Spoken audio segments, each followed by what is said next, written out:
بسم اللہ الرحمن الرحیم۔ السلام علیکم دوستو، محرم الحرام کا مہینہ اسلامی سال کا پہلا مہینہ ہے، لیکن اس کی پہچان خوشی نہیں بلکہ غم، صبر اور عظیم قربانی سے جڑی ہے۔ یہ مہینہ ہمیں ایک ایسے واقعے کی یاد دلاتا ہے جس نے انسانیت، دین اور حق و باطل کے درمیان لکیر کھینچ دی۔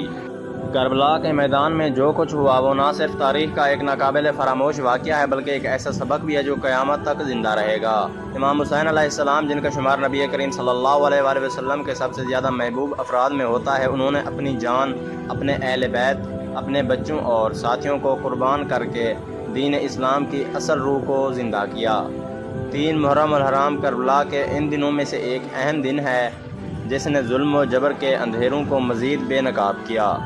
3 محرم کا دن امام حسین علیہ السلام کے لیے ایک اور آزمائش کا دن تھا۔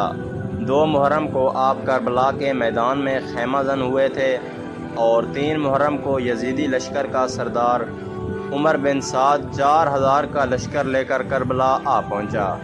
اس کا مقصد تھا کہ امام حسین علیہ السلام کو بیعت پر مجبور کیا جائے یا انہیں جنگ میں ختم کر دیا جائے۔ عمر بن سعد ایک ایسا شخص تھا جو دنیا کی چاہت میں اندھا ہو چکا تھا۔ اگرچہ وہ جانتا تھا کہ امام حسین علیہ السلام حق پر ہیں، لیکن حکومت ری کا لالچ اسے امام کے خلاف صف بندی پر مجبور کر رہا تھا۔ جیسے ہی عمر بن سعد کربلا میں داخل ہوا، اس نے امام حسین علیہ السلام کے خیموں کا گھیراؤ شروع کر دیا۔ دشمن کی فوج نے دریائے فرات کے راستے بند کرنے شروع کر دیے تاکہ امام کے قافلے کو پانی نہ مل سکے۔ اگرچہ مکمل پانی کی بندش 7 محرم کو ہوئی، لیکن 3 محرم سے ہی وہ ظلم کی بنیاد رکھ دی گئی۔ دشمن کا یہ قدم نہ صرف غیر انسانی تھا بلکہ اسلامی تعلیمات کے بھی خلاف تھا۔ امام حسین علیہ السلام نے کبھی کسی پر ظلم نہیں کیا بلکہ ان کا مشن ہی ظلم کے خلاف کھڑے ہونا تھا۔ 3 محرم کو امام حسین علیہ السلام نے دشمن کے ساتھ آخری حد تک بات چیت کی کوشش کی۔ انہوں نے فرمایا کہ اگر تمہیں میرا یہاں رہنا پسند نہیں تو مجھے واپس جانے دو یا کسی اور سرزمین پر جانے دو۔ میں نہ تو تم پر حملہ کروں گا نہ کسی فتنے کا باعث بنوں گا۔ لیکن یزید اور اس کے پیروکار کسی صورت امام کو زندہ واپس نہیں جانے دینا چاہتے تھے۔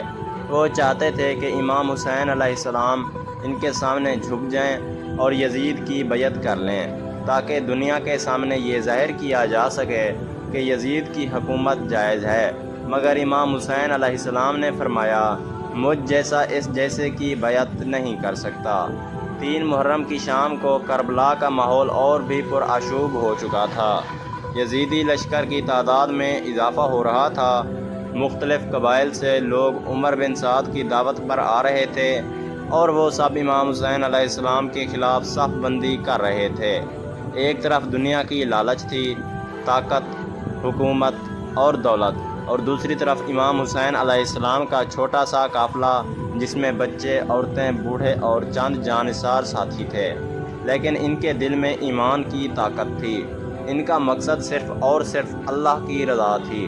3 محرم کی رات کو امام حسین علیہ السلام نے اپنے ساتھیوں کو جمع کر کے فرمایا کہ اب وقت قریب ہے، اگر کوئی جانا چاہے تو جا سکتا ہے۔ مگر کسی نے بھی ان کا ساتھ چھوڑنے کا سوچا تک نہیں۔ ہر کسی نے کہا، یا حسین، آپ کے بعد جینا ممکن نہیں۔ یہ الفاظ تاریخ میں رہتی دنیا تک وفا اور اخلاص کی مثال بن گئے۔ امام حسین علیہ السلام نے نماز، دعا، ذکر اور صبر کا دامن تھامے رکھا۔ انہوں نے اپنی بہن حضرت زینب کو تسلی دی، بچوں کے سر پر ہاتھ پھیرا اور اپنے اللہ سے راز و نیاز کیے۔ 3 محرم ہمیں یہ سکھاتا ہے کہ جب حق اور باطل آمنے سامنے ہوں تو تعداد، طاقت یا ظاہری دنیاوی سہاروں کی پرواہ نہیں کرنی چاہیے۔ امام حسین علیہ السلام نے دنیا کو بتا دیا کہ سچائی کے راستے پر چلنے والے کم تعداد میں بھی ہوں تو وہی کامیاب ہوتے ہیں۔ دشمن چاہے کتنا ہی بڑا ہو، اگر نیت خالص ہو اور دل میں اللہ کی محبت ہو تو کامیابی قدم چومتی ہے۔ 3 محرم کی ایک اور اہم بات یہ ہے کہ یہ دن ہمیں صبر، حوصلہ اور قربانی کا درس دیتا ہے۔ جب پانی بند کیا جا رہا تھا، جب دشمن کی فوجیں بڑھ رہی تھیں، جب موت سامنے کھڑی تھی، تب بھی امام حسین علیہ السلام کے چہرے پر خوف نہیں بلکہ اطمینان اور سکون تھا، کیونکہ وہ جانتے تھے کہ وہ جس مقصد کے لیے نکلے ہیں وہ اللہ کے دین کی سربلندی ہے۔ کربلا کا واقعہ کوئی معمولی جنگ نہیں تھی، یہ حق اور باطل کا ٹکراؤ تھا۔ امام حسین علیہ السلام نے اپنی جان دے دی، لیکن باطل کے سامنے جھکنے سے انکار کر دیا۔ آج بھی جب ہم 3 محرم کو یاد کرتے ہیں تو ہمارے دل غم سے بھر جاتے ہیں۔ امام کے معصوم بچوں کی پیاس، حضرت زینب سلام اللہ علیہا کی بے چادری، حضرت عباس کی وفاداری، حضرت علی اکبر کی جوانی۔ 3 محرم ہمیں یہ بھی یاد دلاتی ہے کہ کیسے ایک ظالم حکمران نے صرف اقتدار کی خاطر نواسۂ رسول صلی اللہ علیہ وسلم پر ظلم کیا۔ یزید کی حکومت کا مقصد طاقت، جبر اور دنیاوی فائدے تھے، جبکہ امام حسین علیہ السلام کا مقصد دین، سچائی اور انسانیت کی بقا تھا۔ اس دن ہمیں یہ سبق بھی ملتا ہے کہ اگر دنیا کا ہر شخص بھی ایک طرف ہو جائے اور آپ حق پر ہوں تو آپ کے لیے نہیں ہیں، کیونکہ اللہ آپ کے ساتھ ہے۔ 3 محرم کا دن ایک آئینہ ہے جس میں ہم اپنی زندگی کو دیکھ سکتے ہیں۔ کیا ہم بھی حق کے ساتھ کھڑے ہیں؟ کیا ہم بھی ظلم کے خلاف آواز اٹھاتے ہیں؟ کیا ہم بھی امام حسین علیہ السلام کی طرح دین کی خاطر قربانی دینے کو تیار ہیں؟ یہ سوالات ہر اس شخص کے دل میں اٹھنے چاہیے جو خود کو مسلمان کہتا ہے۔ آخر میں 3 محرم ہمیں جھنجھوڑتا ہے، جگاتا ہے اور ہمیں یہ پیغام دیتا ہے کہ زندگی کا مقصد صرف جینا نہیں بلکہ سچ کے لیے جینا ہے۔